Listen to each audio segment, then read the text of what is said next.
2014.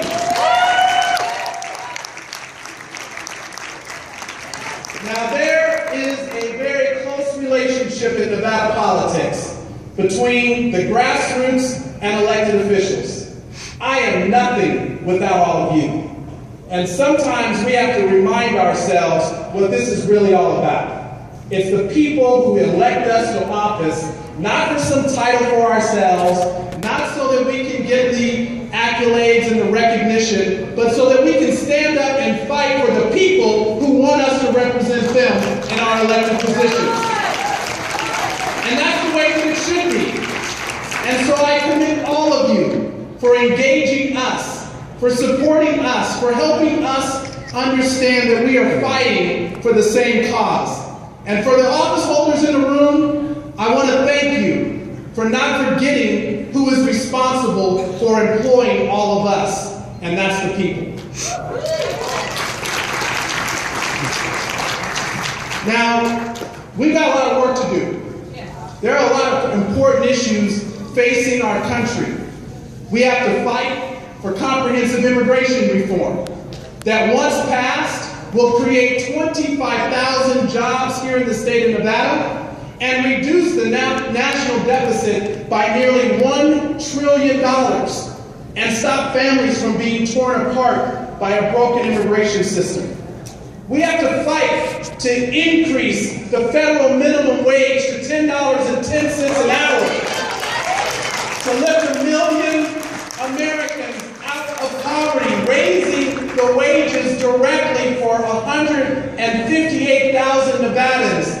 No one can live on $14,500 a year, and that is what $7.25 an hour equals for 40 hours worth of work over a year.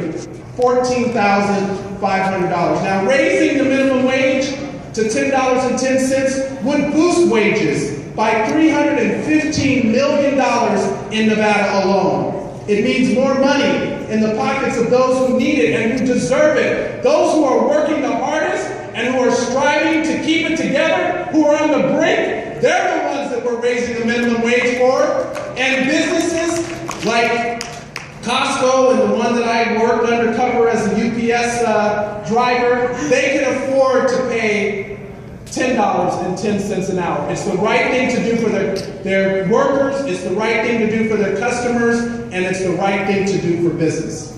We have to fight to extend unemployment insurance for those who have lost their jobs at no fault of their own.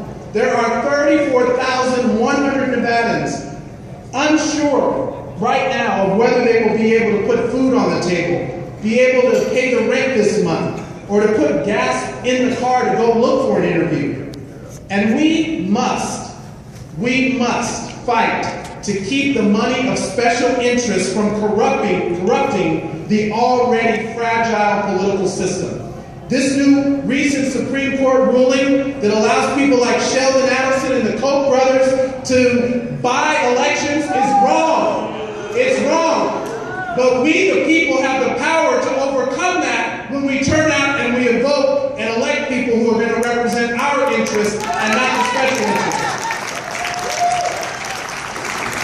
So these are the priorities of our party.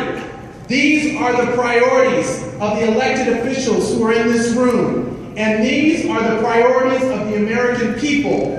And that's why we're going to win in November. We're going to win when we stay organized, when we hit doors and make the phone calls, and when we get our friends and our family members to turn out on election day. Our platform is the platform of the people. All we have to do is to energize Nevada, show people the stakes, and to get our message out. When they know that we're standing for them, they'll turn out, Democrats will win, the people will win, and we will have done our job. So are you ready?